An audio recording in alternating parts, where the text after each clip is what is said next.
Hello and welcome to all. This is Ashutosh Sharma और आप देख रहे हैं physics Gyan. Let's know about fundamental quantity.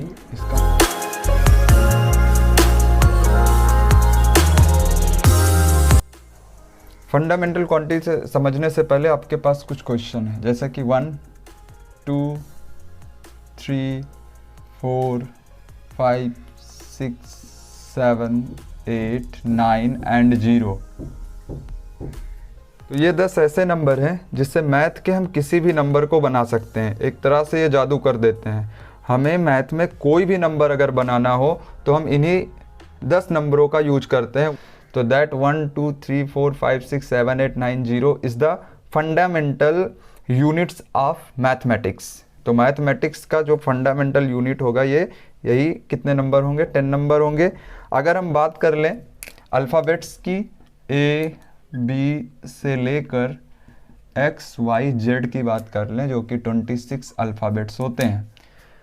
ये A से लेकर Z तक के जो अल्फ़ाबेट्स होते हैं ये क्या होते हैं? Fundamental of English. अगर आपको इंग्लिश पढ़नी है, अगर आप इंग्लिश के बारे में नॉलेज चाहते हो, तो आपको बेसिकली सबसे पहले क्या रटा दिया जाएगा? A से लेकर Z तक। कि अगर A से लेकर Z तक आपने अच्छे से पढ़ लिया, आपको याद है, तो आप फिर इंग्लिश में आगे बढ़ सकते हो। ये तो बेसिक है आपका, that is fundamental of English. ऐसी अगर केमिस्ट्री की बात कर लें तो वहाँ पे हाइड्रोजन से कहानी शुरू होती है। Hydrogen, helium, lithium, beryllium, boron, carbon, nitrogen, और ऐसे ही कहानी चलती रहती है। तो लगभग जितने भी एलिमेंट हो 120 या उसके आगे, ये क्या हैं? अगर इन एलिमेंट के बारे में नहीं पता है, क्योंकि पूरी की पूरी केमिस्ट्री इसी एलिमेंट की स्टडी पे डिपेंड होती है, एलिमेंट किस तरह से इंटरेक्ट करते हैं, तो ये क्या है? Fundamental of chemistry. तो क्या ऐसा कोई फंडामेंटल फिजिक्स में भी है कि बिना उसके फिजिक्स का कोई अपने आप में अस्तित्व नहीं है? तो आपका इसका आंसर होगा यस, ऐसा है, बिल्कुल है। That is the fundamental quantity in physics. Okay, तो जिस तरह से A, B आपस में इंडिविजुअल होते हैं, B, C या X, Y, Z आपस में इनका कोई रिलेशन नहीं होता। इसी तरह से hydrogen, helium, lithium, beryllium, boron, carbon, nitrogen, oxygen की बात कर ले तो ये एलिमेंट अगर इंडिविजुअली बात करें तो अलग अलग कैरेक्टर रखते हैं, सबकी अपनी अलग आइडेंटिटी होती है। इसी तरह से अगर नंबर की बात कर ले 1, 2, 3, 4, 5, 6, 7, 8, 9, 10, 9 एंड 0, तो ये नंबर आपस में क्या है? एक अलग अलग नंबर्स होते हैं। लेकिन मैजिक तब होता है कि जब इन दोनों को साथ में मिलाते हैं, जैसे कि U। यहाँ पे इंग्लिश का फंडामेंटल जो मैंने बताया ना कि A से लेकर Z है, इस फंडामेंटल से हमने 3 यूनिट को अलग किया, 3 Y, O, U को, और इनको एक साथ मिला दिया तो ये क्या बन गया? U बन गया, जिसका कोई मतलब है। वैसे Y का अपने आप में कोई मतलब नहीं होता, O का अपने आप में कोई मतलब नहीं होता, U का अपने आप में कोई मतलब नहीं होता, लेकिन जब ये साथ में लिख दिए जाते हैं तो इट मेक सेंस। नेक्स्ट अगर देखते हैं इसी तरह एंड, तो यहाँ पे A एंड D को साथ में मिला दिया तो ये वर्ड बना दिया। इसी तरह से इंग्लिश में वर्ड तभी बनेंगे जब आपको बेसिक फंडामेंटल पता हो, यूनिट पता हो कि A से लेकर Z जो 26 अल्फ़ाबेट्स हैं, इसी से हमारा सारा काम चलना है। सिंपली अगर हम 1 और 2 का मतलब आप समझ रहे हो, लेकिन इससे हम 12 बना सकते हैं। 1, 2, 3, 4 कुछ भी, कोई भी नंबर लिखना हो, 5, 0, 2, 6, तो इसके लिए हमें किसकी ज़रूरत पड़ेगी? इन्हीं 10 नंबर्स की ज़रूरत पड़ेगी। इसी तरह से हाइड्रोजन के साथ अगर हम क्लोरीन मिला देते तो HCl बन जाता है।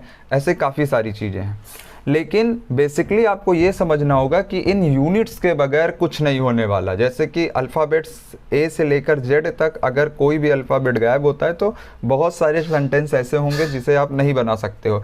ऐसे 1 से लेकर 0 तक के किसी भी एक नंबर को आप रिप्लेस कर लीजिए। मान लेते हैं 5 को हटा देते हैं नंबर सीरीज से, तो क्या अब नंबर का अपने आप में कोई अस्तित्व है? नहीं। तो इसीलिए हम क्या कह रहे हैं कि जो फंडामेंटल है, it is very important, that is the base of that particular subject. So in physics this also happen, there are some fundamental quantities, there are 7 fundamental quantities. Answer क्या होगा? yes, there are 7, only 7। यहाँ पे आपको 10 मिलेंगे, यहाँ पे 26 मिलेंगे, यहाँ पे 120 के ज़्यादा मिलेंगे नंबर्स, लेकिन फिजिक्स में सिर्फ 7 फंडामेंटल क्वांटिटीज़ है जिससे पूरा फिजिक्स की हिस्ट्री डिसाइड होती है।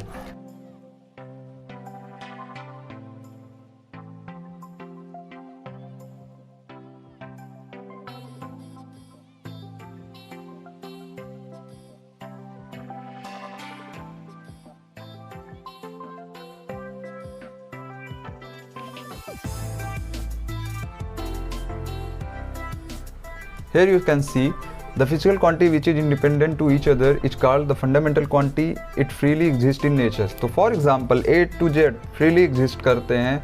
हाइड्रोजन से लेकर अगर 120 एलिमेंट की बात करते हैं, ये भी एग्जिस्ट करते हैं. 1 से लेकर 0 एग्जिस्ट करता है. तो there are 7 fundamental quantities which is freely exist in nature. There are no relationship between both two fundamental quantities. They are separate to each other. There are no any relation between them.